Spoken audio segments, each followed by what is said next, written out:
Mercedes has revealed its most powerful car ever. It's based on the AMG GT and it's called the Black series. It's faster, meaner and more exclusive than any other AMG. And here are the Car Wow top 10 things you need to know about it. The new Black series borrows loads of aero bits from the Mercedes GT3 racing car, so it looks way more aggressive than the regular GT. The front grille is absolutely massive and you get loads more air intakes funneling air into the engine, brakes and radiator. The bonnet and front wings have more holes in them than a piece of Swiss cheese, and the Black series gets some massive vents behind the front wheels to suck hot air away from the engine and brakes. Things get even mad around the back. Just check out that wing. It looks like AMG couldn't decide what type of spoiler to use, so they just fitted all of them. The bumper is wider than the standard car too, but the Black series 4 exhaust pipes look a bit conventional. I kind of preferred the weird triple exhaust setup you get on an AMG GTR Pro, to tell you the truth. Anyway, what do you think? Do you like the look of the new AMG GT Black series, or do you think Mercedes has lost the plot? Let me know in the comments.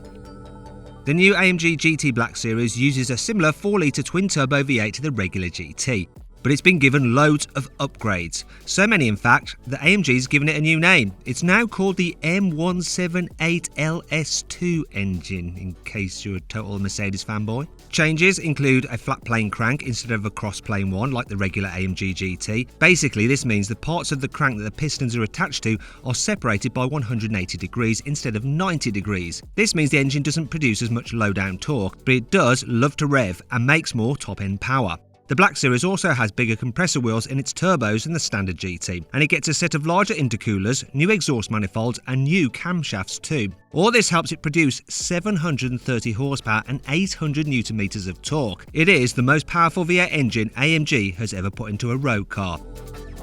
The new AMG GT Black series doesn't just get a load of bonkers wings and splitters to look cool. Oh no. These actually use tech borrowed from the AMG GT3 racing cars to produce actual meaningful downforce. If you're handy with a spanner, you can manually adjust the angle of the front splitter from street setting to a more aggressive race angle. This splitter even lowers itself slightly at high speed to produce even more downforce to help you stick to the road in fast corners. The rear wing is also adjustable, only this time it can be done manually or electronically. You can tweak the angle of the whole wing if you want, but there's also a centre section that can lift itself up automatically by up to 20 degrees while you're driving. In the most hardcore master driving mode, this flap stays up until you hit 155 miles an hour. Go any faster and it hunkers down to reduce drag. Hit the brakes or suddenly turn the wheel and it'll pop back up to give you more downforce. It's all clever stuff.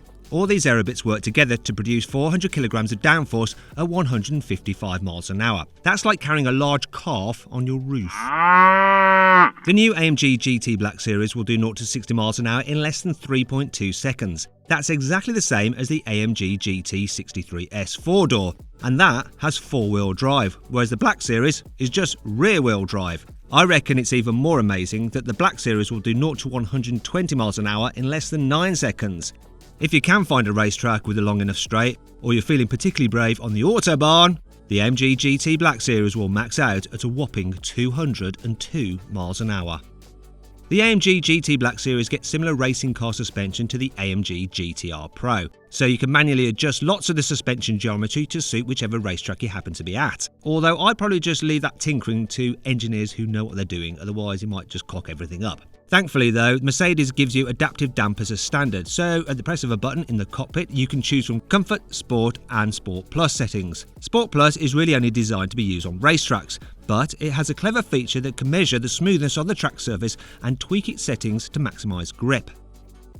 You don't get some ordinary adjustable traction control in the AMG GT Black series. Oh no, you get a special 9-stage system fitted straight from the AMG GT3 race car. This works completely separately to the car's ESP system, so you can precisely control how much wheel slip you want without the brakes getting involved like they do in a regular GT. This is the same system that you get on the AMG GTR Pro, and the best bit is that it comes with a special orange dial right in the middle of the dashboard, so you don't have to go fiddling through some on-screen menus when you fancy some spur-of-the-moment wheel spin. The AMG GT Black series gets a rear-mounted 7-speed dual-clutch automatic gearbox like the standard GT, but AMG's beefed it up to handle the massive 800 Nm of torque coming from its upgraded engine. They've also made it more responsive and changed the gear ratios slightly to work alongside the new flat-plane V8 engine's different power band. I've always thought that this dual-clutch gearbox made the AMG GT a bit of a bugger to launch. It definitely wasn't as easy to get off the line as other cars with Merc's 9-speed box, but AMG's given the new GT Black Series a revamped launch control system. This can use more revs to hurl it off the line than the standard GT, because the Black Series gets some special Pilot Sport Cup 2 RMO tyres as standard. These were specifically developed for the Black Series by Michelin and should be super sticky. AMG's also added some extra cooling to make sure the gearbox doesn't go bang after a few hard launches, so that's good to know. And if you click on the pop-out banner in the top right-hand corner of the screen or follow the link below the video, you can watch me drag race an AMG GTR against a Nissan GTR. The AMG GT Black Series gets a similar interior to the other hardcore versions of the GT, like the GTR Pro. So you get a set of really supportive bucket seats as standard, a flat-bottom steering wheel, and the same centre console with the buttons laid out to look like the cylinders in a V8 engine. You get a 12-inch driver's display and a 10-inch central infotainment screen as standard. And just like in the GTR Pro, you get special display modes specifically for use on racetracks. You know, G-meters and shift lights to tell you when to change gear, that sort of thing. The AMG GT Black Series also comes with exclusive orange stitching that you don't get on any other AMG GT. And you also get lighter fabric pull loops instead of solid grab handles for the doors. Although how much weight that actually saves, I'm not sure. After all, you could undo all that good work by just having a big burger for lunch. You can get the AMG GT Black Series with an optional track package. This adds a titanium roll bar, 4-point harnesses and a fire extinguisher in the cabin. All stuff that'll keep you safe should the worst happen. However, for some reason Mercedes has decided that you can't get this upgrade in the USA, Canada or China. Now this is because cars in those countries get less sporty seats, which leave more space for your backside, but less room for a roll bar or a 4-point harness. Bad luck, guys. Mercedes hasn't said how much the new AMG GT Black Series will cost, but all Black Series cars are expensive and very exclusive, so you can bet it'll cost significantly more than the £190,000 GTR Pro. But if you're wealthy enough to afford one, it'll probably hold on to its value pretty well over the years. After all, that's exactly what happened with the last Black Series model, the SLS Black. If you want to see more on that car, click on the pop-out banner in the top right-hand corner of the screen to watch my in-depth video review.